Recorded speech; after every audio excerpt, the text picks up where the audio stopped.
मनोज मिश्रा जी, ये कौन सा आर्गुमेंट है कि आपने एलजी के घर के आगे धरना क्यों नहीं दिया?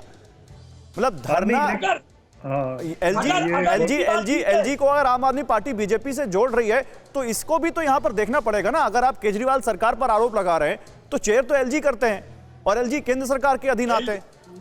मुख्यमंत्री तो ये कहा करते थे ना। एक मिनट आशीष जी, एक मिनट, मनोज जी, आशीष जी एक मिनट, मुख्यमंत्री कहते थे ना। गौरव जी, असल में ये लोक आस्था का महापर्व है और दिल्ली में अब इतनी बड़ी संख्या में पूर्वांचल के लोग यहाँ बस गए हैं, आके रहने लगे हैं कि हर राजनीतिक दल के लिए ये सुविधाजनक लग रहा है कि छठ में हम अपनी भूमिका दिखाकर उन्हें प्रभावित करें।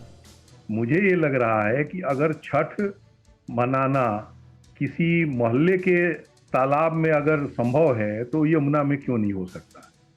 और इसके लिए ये कहना कि एलजी ने परमिशन नहीं दी इसलिए एलजी के यहाँ धरना दें और किसी मोहल्ले में क्यों नहीं दिया, या तो कोई तकनीकी कारण बताया जाए कि जिसके चलते कहीं सार्वजनिक जगह पे किसी मोहल्ले में किसी तालाब में अगर पूजा की जाए तो वहाँ गलत, वहाँ सही है और यमुना में गलत हो जाए, या यमुना में प्रदूषण के चलते नहीं किया जाए तो ये प्रदूषण तो हर बार रहता है।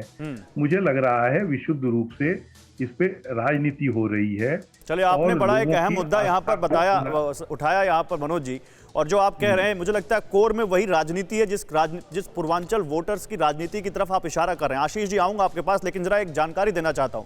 दिल्ली में पूर्वांचली वोटरों की अहमियत अब आप समझिए, और इसीलिए ये जो छठ का महापर्व सियासत जिस पर हो रही है, ये कहीं ना कहीं आपको समझ में आएगा कि सियासत की असली वजह क्या है। छठ पर राजनीति की वजह पूर्वांचलियों की बढ़ती संख्या है।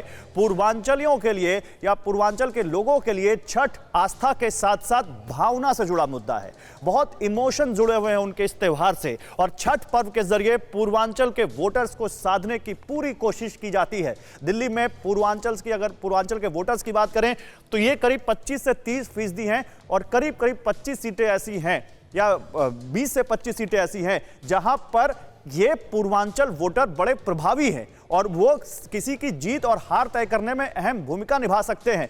कम से कम ये देखिए 15 से 20 विधानसभा सीटें या इससे भी ज्यादा विधानसभा सीटें हैं, और इसीलिए ये होड़ है। 25 सीटों पर चुनाव का रुख तय करने में इनकी बेहद अहम भूमिका है, जो मैं अभी आपको बता रहा था। बिहार, पूर्वी यूपी से आने वाले लोगों को पूर्वांचली कहा जाता है, और ये जो पूर्वांचल के वोटर्स हैं, इन्हीं के वोट को पाने के लिए ये सारी कवायद क्या हो रही है। सवाल यही है।